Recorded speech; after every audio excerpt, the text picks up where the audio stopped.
Media at SAFM with Ashraf Garda. So welcome to the second half of the Media at SAFM. Now let's start, as you know, with the branded feature. We do this every Sunday just after the news at 10, and we speak to somebody who is very much high profile, and we talk to them about their brand. So not just the work they do, but just how they leverage off that brand as well. I do know already that my guest, Masechaba Lekalake, one of the ways she's leveraged off her brand is she gets to be the ambassador for Seychelles. Goodness. Welcome to the show. Thanks for joining us. Thank you, Ashraf. What a difficult job this is. So what do you do with Seychelles? Tell us.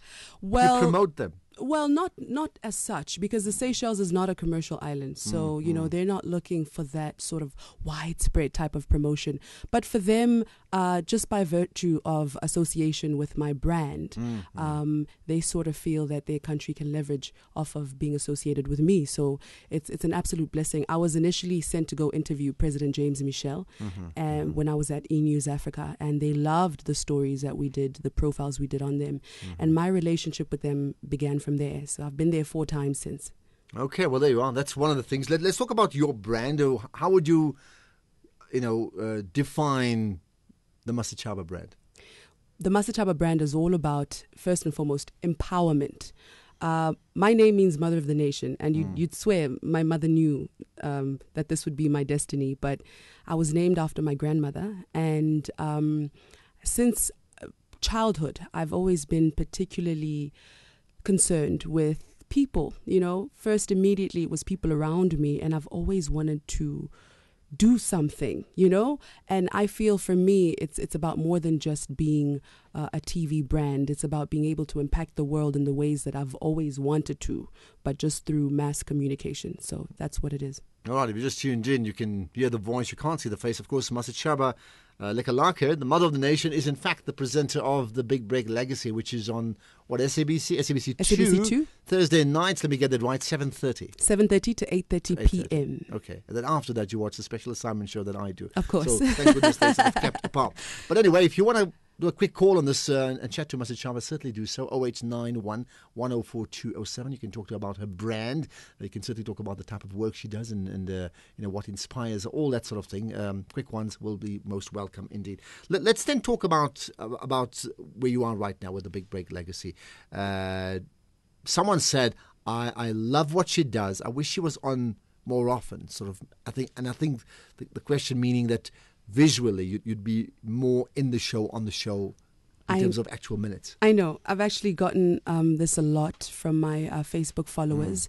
I guess because people are so used to seeing me at the forefront with the show like One Day Leader that I did.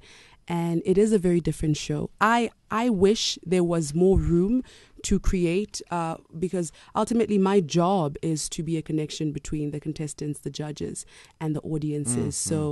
But it is a different show, and this is their treatment. So hopefully in the near future.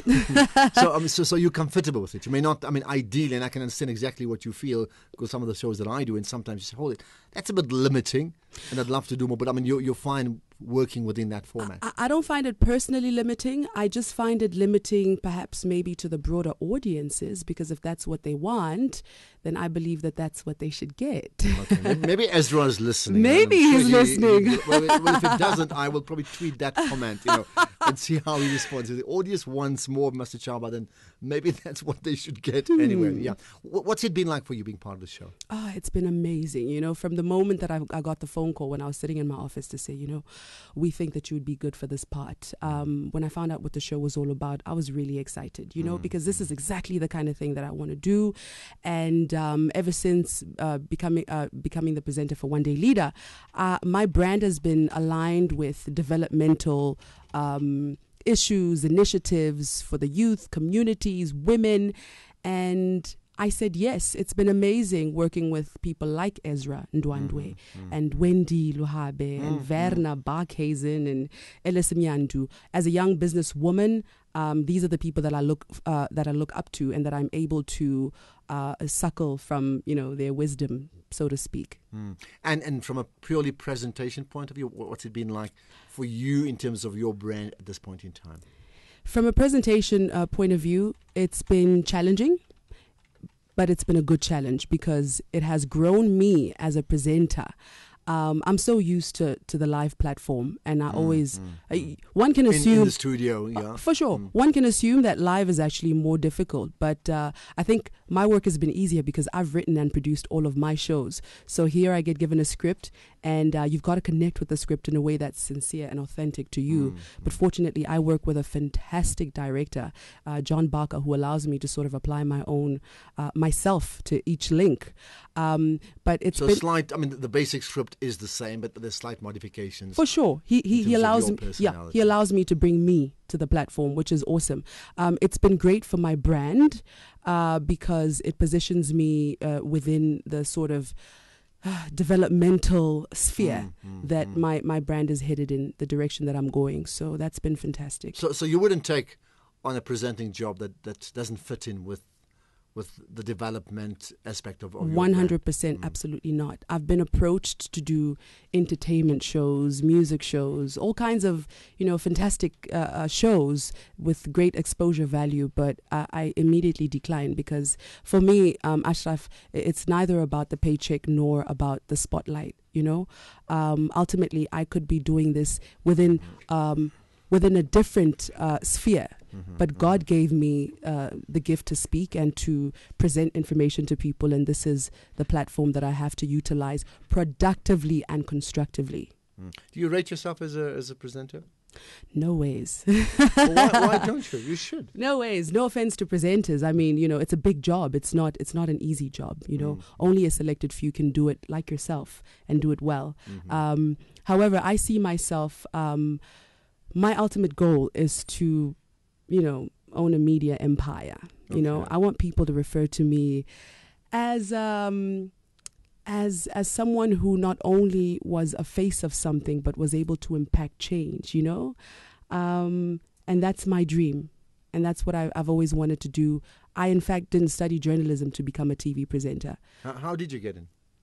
I've been passionate about writing since I was about 6 years old. My mother bought me my first diary at the age of 6, and because she traveled a lot, I was able to sort of write down my feelings, and it went from writing down my feelings to writing down my day to writing stories, writing poems that she would submit to children's magazines in the US, and my love developed from there. And because she was raising me, she was a young student herself, so I would tag along to some of her lectures, and she studied radio and television broadcasting in San Francisco. Wow. So yeah.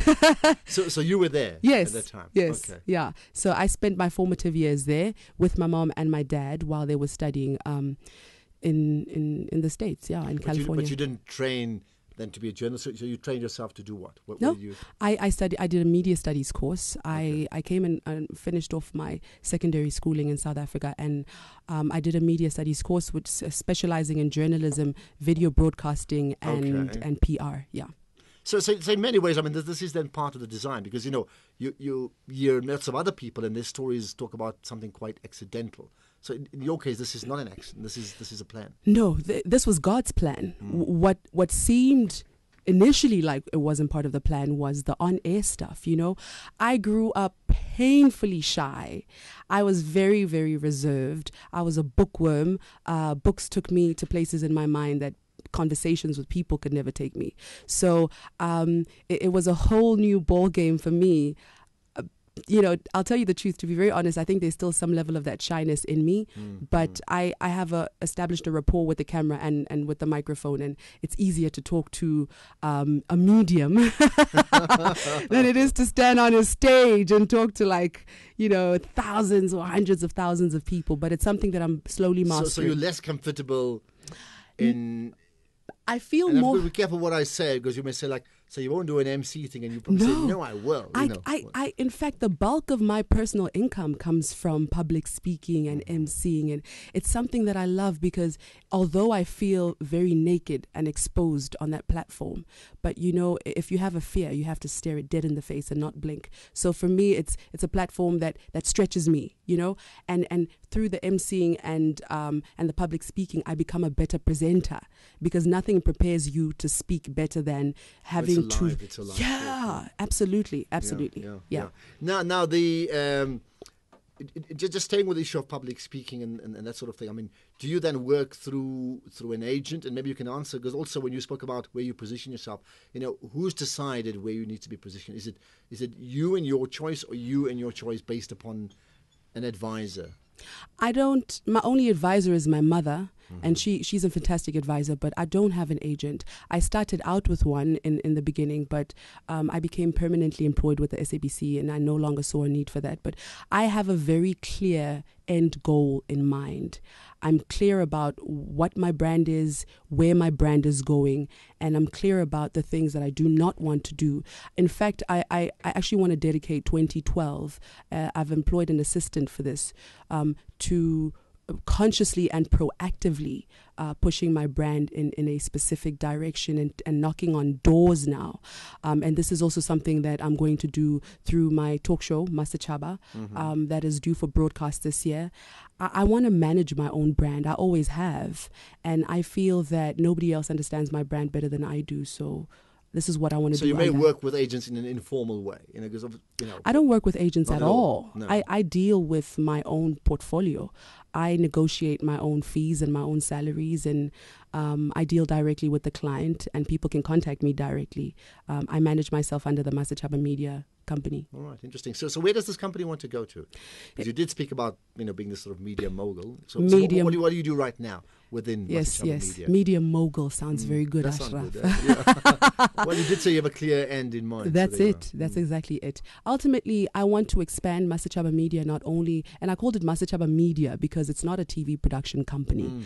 It's a media house that will manage my brand first and foremost, that will manage and produce my talk show, that will ultimately manage and produce my magazine. I want to go into publishing. I want to publish a magazine. I want to publish books. I want to syndicate African shows to the world. And this is my passion. This is my love. So this is my focus, and if you that's just what tuned I in, want we're to chatting to Kanye Dlomo Mkhize. Now we're talking to, because I have a sense. That's a compliment, by the way. Well, but that's where you want to go. I mean, besides your mum? I mean, so has she given you career advice like this all the time? Because you often, and I've had the privilege, in inverted commas, of speaking to many people on the afternoon talks that I do, mainly political people on the special assignment thing, and of course on this show, and everybody comes with their own ideas, and they're all important people. They're significant. Of course. Some of them are light-hearted, frivolous. Some of them are very clear where they want to go. And we can't take things for granted, but you come across as someone with this very clear plan. I mean, that's your own words, with a very clear direction there. So has that evolved for you over a period of time? Absolutely. Or is it a case of, I've made the decision for this year, but it wasn't the case 2 years ago? It has evolved because it has evolved greatly, but it's only the minor details that have evolved. The ultimate plan has always been there. Even with having been in news and current affairs for 4 years, I knew from day one that I was not going to be in news and current affairs for the rest of my life. I knew that I was using it to sharpen my journalistic sort of skill, if you will. And I was willing to even take a pay cut for that, because for me that was a learning curve, a journey that I knew would make me a stronger journalist, but also a stronger producer. And thereafter, my move to a different broadcaster was to be able to sharpen my commercial broadcast knowledge, something that you don't necessarily learn in a parastatal. Now, often we get people talking and sort of moving from, either department or division to division, and they get asked, like, why? And say, well, because so-and-so asked me. And you're actually saying that's not the case with you. No. You don't see the gap and say, okay, they need me, let me fill the gap. You're actually saying it has to be aligned with what you want to do. And sometimes you would strategically, even, as you said, take the pay cut, because that's where you want to go, because it suits your own end goal. Absolutely. I believe everything happens for a reason. And I take advice from my mom. She understands me. She understands the things that I want. I remember when I was first approached to present One Day Leader, I initially turned it down not because it wasn't a great show. I, for Christ's sake, I was jumping up and down. But I was afraid because, at the time I was permanently employed as a main anchor. I was earning a big salary. I have a son. I'm a single mother. And I thought, I can't compromise all of that for 13 weeks. But deep down inside, I couldn't even sleep that night because I knew God was just tapping on my soul and saying, what the hell are you doing? And then I phoned my mom close to midnight, and I was almost in tears saying, I didn't tell you this, but I've been approached. And I said, no. She says, what? Since when are you driven by fear? You, of all people, since when have you ever worried about money? Because she knows I would rather sacrifice. And, as long as my son is fed, and if I have a mother, he will always be fed. So, but I would rather sacrifice comfort in life, because I know ultimately the choices that I make will lead me to great wealth. Will be the right choices. And purpose. Exactly. Yeah. So just run through very quickly the various roles you've played, let's say at the SABC and then with ETV as well, and then obviously where you are right now. Well, at the SABC, I was headhunted. And by the way, just before that, yes. Impo says that I love her. I think she's a great presenter. I thought I'd just tell you that. But I love you too, Mpo. Thank you. I was headhunted by SABC Africa at a very young age. I mean, I was 22 going on 23, so I couldn't believe it, They wanted me to come in and produce and present a show called Afro Showbiz News because they'd seen the work that I'd done through Urban Brew. It was an immediate yes. There was no question about that. So the various roles that I played was within the capacity of producer and presenter for SABC Africa, then for Weekend Live after Cindy Mabe left with Show and Bryce Pease, and then Romy Titus. And thereafter, when I resigned from Weekend Live, E-News Africa was just about to launch, and I was called in for an interview and a screen test, and I became the main co-anchor. But I didn't produce this. It was the first time that I was actually just the face, but I couldn't stop meddling, so they got used to me, questioning the script and changing everything. But how did you balance that out? The fact that obvious friction that must come because of that. You know what? I made it very clear up front. I said, I know you're not hiring me as a producer or as a writer, just as a presenter, but you're not. This is if you're investing in a face or just a